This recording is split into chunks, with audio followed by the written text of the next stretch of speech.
Buenos días, buenas tardes, buenas noches, dependiendo de la hora y el lugar donde nos sintonicen.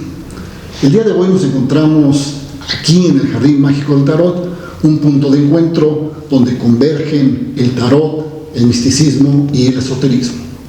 Y porque tú lo pediste, en esta ocasión trataremos el tema radiestesia, ciencia o magia.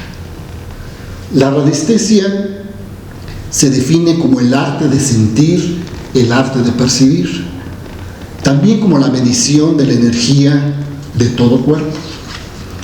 Y para hablar sobre este tema tenemos un gran invitado. Él es ingeniero, empresario, minero, pero sobre todo radiestesista. Se encuentra con nosotros el ingeniero Javier Banderas Valencia, a quien agradecemos el que nos permita tener esta conversación, esta charla, y sobre todo que nos reciba en su casa. Ingeniero, pues muy agradecidos por la entrevista. Pues lo agradecido realmente soy yo, porque me siento muy contento, muy a gusto que nos estén visitando y que podamos en cada caso participar, aunque sea modestamente, en las inquietudes que están manejando. Muy bien, ingeniero. Y para entrar en materia, según su percepción, su conocimiento, ¿qué es la radiestesia y cómo fue su encuentro con ella? Bueno, la radiestesia, para mi entender, es una técnica en primer lugar, pero a la vez sensibilidad directa del cuerpo humano. Y es una técnica que es genérica a la característica del cuerpo humano. Hay textos muy amplios sobre eso que entran en el estudio de la realidad de la radiestesia. Lógicamente, con la práctica o la sensibilidad afinada, podrá irse precisando cada caso de su uso. Pero, ingeniero, ¿qué es lo que trae usted en sus manos ahorita? ¿Qué es lo que es? Bueno, esta es una horquilla, es una horqueta de un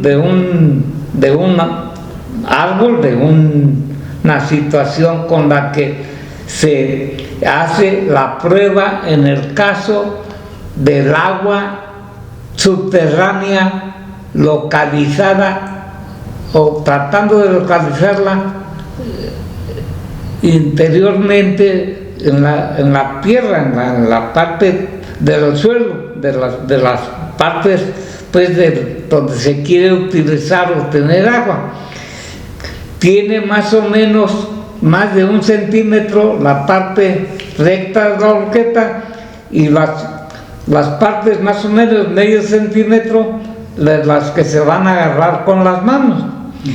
La técnica es que el individuo que la use y ya haya agua, la horqueta tiende a irse al suelo con energía que lógicamente en los brazos se siente perfectamente.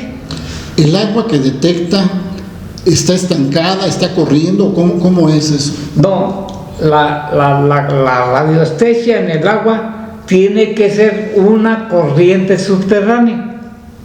El agua supuestamente estancada en la parte, aunque esté abajo del suelo, pero estática, no se maneja con radiestesia. La radiestesia tiene que hacerse en una corriente. Mi teoría es que el agua, al estar circulando en el ducto interno de la Tierra, genera una corriente, y esa corriente la tiene usted permanentemente en su cuerpo humano con la circulación de la sangre. Y entonces lo que se hace es que la horqueta es el conducto para identificar las dos corrientes. la del cuerpo humano y la del agua. La horqueta tiene que ser de algún material en especial. Bueno, supuestamente debe tener cierta consistencia, en mi teoría, de la madera, vamos a decir. Preferentemente yo he utilizado, siempre que lo he usado, la horqueta de mezquite o de huizache, que le dan cierta flexibilidad y cierta resistencia a la acción. Ingeniero, ¿quiénes pueden ser radiestesistas? ¿Todo el mundo tiene esa capacidad para detectar con la varilla, o solo algunas personas, o cómo está ese asunto? No, lo que se me comentó a mí, y lo sigo coincidiendo yo ahora, por quien me inició en este conocimiento, vamos a decirlo así, todo ser humano tenemos esa facultad. Ahora, que haya seres humanos que tengan más sensibilidad, o sean más precisos en lo que estén manejando, eso ya dependerá de la naturaleza seguramente de cada ser humano y de lo que vaya teniendo de experiencia directa. Ingeniero, ¿la radiestesia es una ciencia? Pues seguramente debe llegar a ese término, nada más que está en lo profundo de la esencia de los elementos, o sea, un átomo tiene electrones y lógicamente está en movimiento permanente también un átomo de cualquier elemento, y eso debe generar el principio de la radiestesia, la identificación de electricidad que se genera en el organismo del cuerpo humano con la electricidad que se genera en los átomos, en términos genéricos, en mi entender, digamos, mi entender.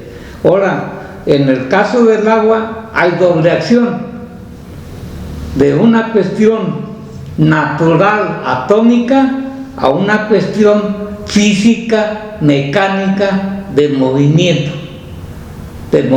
mecánico directo, de energía directa, no del átomo en sí.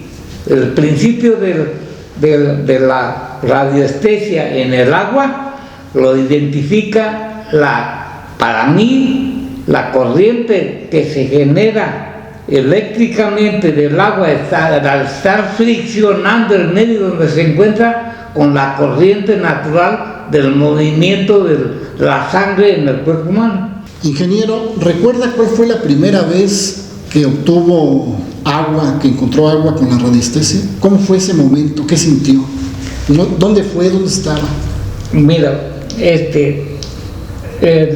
la experiencia directa que tuve yo para la prueba de la varita, de la radiestesia, fue en una propiedad que había adquirido yo en Ojo Caliente, Zacatecas, como a unos 500, 600 metros de la orilla del pueblo de Ojo Caliente, en una superficie de 30 hectáreas, y ahí localicé un pozo que me permitió confirmar esa experiencia, porque sucede de que perforé 180 metros de profundidad del pozo, 140 metros, y los perforé en roca, con máquina de golpe antigua, y a los 140 metros brotó el agua. Ingeniero, para los que no sabemos de pozos, de perforación de pozos, 140 metros, ¿es mucho o es poco o cuánto? ¿Cómo podríamos considerar? Bueno, 140 metros ya debe considerarse una barrenación, en mi opinión,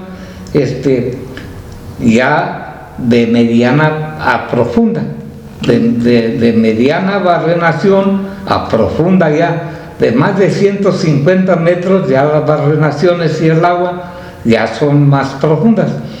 Y en mi caso, que fue experiencia personal, no tuve duda de que en los 140 metros fue pura roca, y a los 140 metros cruzamos, o sea, brotó el agua, en primer lugar con cierta presión, porque subió el nivel hasta 20 metros de profundidad, y además pues, con la característica de que fue agua caliente.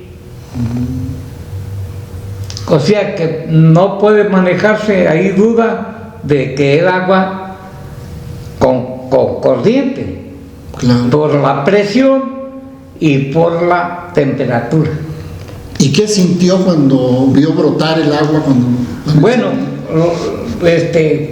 lógicamente, bueno, yo cuando eso sucedió no estaba ahí. En el momento ese no sucedió porque yo tenía pues mi trabajo, pero luego ya que se me informó todo, pues supe cómo estaba la cosa, y pues muy contento porque ya le había gastado al pozo, había cambiado 2 máquinas, porque la primera máquina que estuvo trabajando era una máquina más chiquita, todavía con barrenas antiguas de golpe, y tuve que mandar una segunda máquina más grande con barrenas más pesadas, y pues me sentí muy contento, en primer lugar por el agua y porque lógicamente las condiciones del predio aumentaron automáticamente valor. No, y además seguro estoy el darse cuenta que el conocimiento que tiene y verlo aplicado y verlo fructificar, pues qué más se le podía pedir a la vida. Pues me sentí muy contento, y además me pude pues estar cierto de que lo que el amigo Yáñez me había enseñado y mostrado, pues yo lo estaba viviendo, y me sentí muy contento, debo decirles, muy contento, porque mi propiedad cambió totalmente de valor y de posibilidad de seguir trabajando ahí. ¿Cuántos pozos ha encontrado con este método? Bueno, debo decirles que yo en lo personal no más ese pozo, no he manejado yo que haya yo. Bueno, hubo un caso de un amigo que me invitó a hacer una localización, que es el doctor García, en Huetamo, Michoacán, a una propiedad que tiene ahí. Me permití en ese caso darle una orientación, porque sí tiene en su propiedad un área, recorrí el área y nada más un punto tuve respuesta a la anestesia con la varita. Fue el amigo que le sugerí, pero no sé si ya perforó o no perforó, si sacó agua o no sacó agua, eso no lo sé. El doctor García.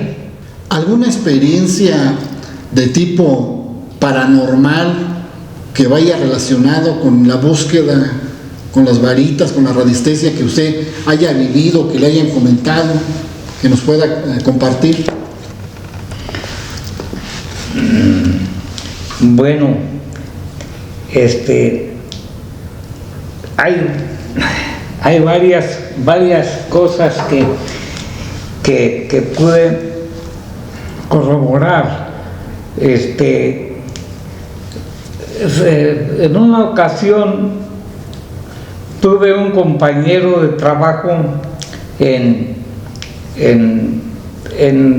Celaya que estaba casado con una hija de un hacendado de una hacienda que existía entre Jaral del Progreso y Cortázar, Guanajuato.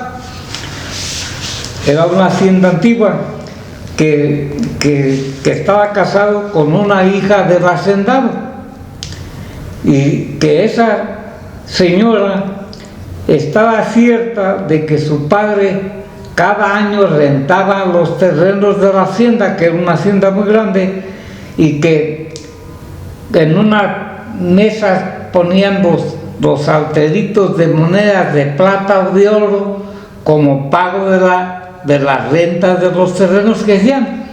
Y esa señora tenía la certeza de que en el rancho su papá había dejado dinero enterrado, y que le había dicho, esas eran dos hermanas me parece, y un hermano, pero el hermano, como a los 15 días de que falleció el papá, lo mataron. Entonces la cuestión del dinero que seguramente tenían quedó incierta, y entonces nos juntamos con un grupo de amigos ahí de Celaya para buscar esa posibilidad de referencia, de relación, y lo hicimos. Pero sucede que entre los que estuvo participó el señor ingeniero Yáñez, pero él no tenía la seguridad, la firmeza de manejar lo que él conocía de radiestesia en el caso del oro de la plata, que era lo que supuestamente estaba enterrado, pero que sí sentía más o menos en la localidad que sí había, pero sin precisar en dónde. Entonces, pues así lo hicimos, la lucha ahí varias veces, pero no llegamos a nada. Pero de repente, estando yo allá en Zacatecas, como al mes de haber llegado yo a Zacatecas, después que me cambiaron de Celaya a Zacatecas, me habló uno de los amigos que anduvimos participando de eso, y me dice: ¿qué crees, amigo? Que ya sacaron el tesoro de la hacienda. 3 ollas tamaleras llenas de oro y plata. Dijo, y se hizo un escándalo allí, porque el canal Coria de la zona que riega esa zona ahí dividió la hacienda. De una parte quedó la construcción de la hacienda, y después del canal que debe tener una capacidad de no me acuerdo ya exactamente de qué capacidad, pero unos 30 metros cúbicos por segundo, el gasto del canal ese. Y ya después del canal seguía la zona de riego, y en una de las pasadas de una motocicleta, de una motoconformadora, descubrió las 3 ollas llenas de onzas de oro y plata. Eso fue la última noticia que tuve, pero no nos tocaba a nosotros. Cuando no toca. Se hizo un gran escándalo con esa localización ahí, pero hasta ahí les puedo contar, ya no supe más, pero la familia esa, el amigo ese de la señora esta, decía que había dinero ahí, porque quedaba la mesa donde los medieros un día al año pasaban a pagar la renta de los terrenos con oro, plata, y hacían motocitos que ponían sobre la mesa, y después sucedía que otro día no había nada, ya el señor lo había guardado, pero no solo sabía dónde. Y sucede de que donde estaba enterrando las tenía las ollas, las tenía tapadas donde estaban el ganado y los caballos y eso, y era siempre estiércol que se movía todos los días y no se notaba nada. Era seguramente ahí que quedó del lado del canal ya para el río, donde fue posteriormente la conformadora esa para arreglar el camino ahí, descubrió esto. Hay quienes dicen que es posible a través de la radiestesia encontrar personas desaparecidas o cosas de personas. ¿Qué tan cierto cree usted que pudiera ser eso? No, bueno, yo tengo una experiencia personal de localización de una hermana en un caso mío, que el ingeniero Yáñez señaló dónde andaba perdido el amigo. Eso me consta a mí completamente, porque tuvimos el problema de mi hermano que teníamos que localizarlo y andaba perdido y se halló. No nos dijo exactamente en dónde, pero nos marcó en Celaya ahí marcando. Primero nos pidió el señor ingeniero Yáñez que le acercáramos una ropa de mi hermano. Un testigo, una ropa de mi hermano. Y entonces él se revió y ya se dijo, su hermano está sobre tal área, más o menos. Y efectivamente ahí se encontró mi hermano. O sea, de Celaya rumbo a Roque había una escuela ahí de escuela de agricultura, de práctica de agricultura, y sobre ese rumbo se lo pasó mi hermano. Y él no lo dijo, él me dijo, me marca por este rumbo. Fíjese qué interesante, no cabe duda que somos energía y mente, y a través de la mente detecta la energía y... Pues la verdad es que yo creo que en un principio la comunicación era mental del ser humano, pues pienso yo, pues, y ahora que Dios dio la facultad además de la voz y del habla y todo eso, pues todavía mejor, pero en un principio yo creo que hay comunicación, y yo en lo personal no quiero exagerar, pero siento cierta posibilidad de eso, pero no lo puedo comprobar. Oiga, ingeniero, y hay quienes usan unas cosas como estas. ¿Usted las ha visto? ¿Qué nos puede decir? Pues yo nunca las he usado, pero esto se maneja con un tubito. El tubito debe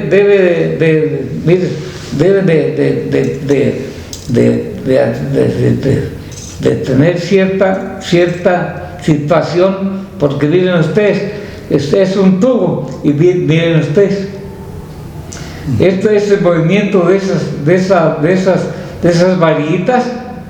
Yo no les puedo hacer nada a través de mí por el tubo que está. La corriente que está recibiendo esa es por el tubo, pero yo no me puedo hacer nada, pero ahí se está moviendo. Y en relación al péndulo, ¿será algo similar? ¿O cómo? De eso no los conozco, de eso pues no sé que funciona también, pero no les puedo decir mayor cosa de esto, francamente, ¿no? De eso no conozco mayor cosa. Eso, bueno, pues, lo vieron. Yo nunca había manejado esas barras, y no la estaba yo en primer lugar no les puedo transmitir movimiento, El movimiento de esas varillas es porque en mi energía estoy transmitiendo algo. No sé qué estoy transmitiendo, pero se están moviendo. Como campos electromagnéticos. Exactamente. O sea, el principio base de la energía que nace en el átomo, los electrones y el núcleo. Tú sabes ahí perfectamente que los electrones están funcionando permanentemente. Entonces, ahí se genera un campo eléctrico forzosamente. Hay movimiento. Claro. Ingeniero, pues muy agradecidos por esta charla, esta conversación. ¿Algún mensaje que quiera enviarles a quienes nos ven y nos escuchan, a los jóvenes, a quien usted quiera, algo que quiera decirles? Bueno, pues mensaje en el sentido de que en primer lugar les agradezco a ustedes el que piensen que yo puedo servir un poquito. Primero, pues a los jóvenes a que puedan ver que hay que seguir para adelante positivamente, y hay que tratar de servir siempre así como ustedes lo están haciendo. Hay que tratar de servir. ¿Hasta dónde? Hasta donde se puede nomás. Tampoco hay obligación forzosa, pero hay que tener la voluntad de querer servir. Hasta ahí. Ahora, debo decirles que yo no me gusta la mentira. Conmigo no caminamos con la mentira. Lo que yo les digo es que a mí me consta que quiero servir también, servir, algo muy pequeño, muy modestamente, pero servir. Y lo que ustedes están haciendo, y los felicito. Para adelante, hay que echar ganas. Bueno, pues esto fue el Jardín Mágico del Tarot. Yo soy tu amigo Antonio Espinosa, y hasta que nos volvamos a encontrar, te deseo el mayor de los éxitos en todo lo que emprendas.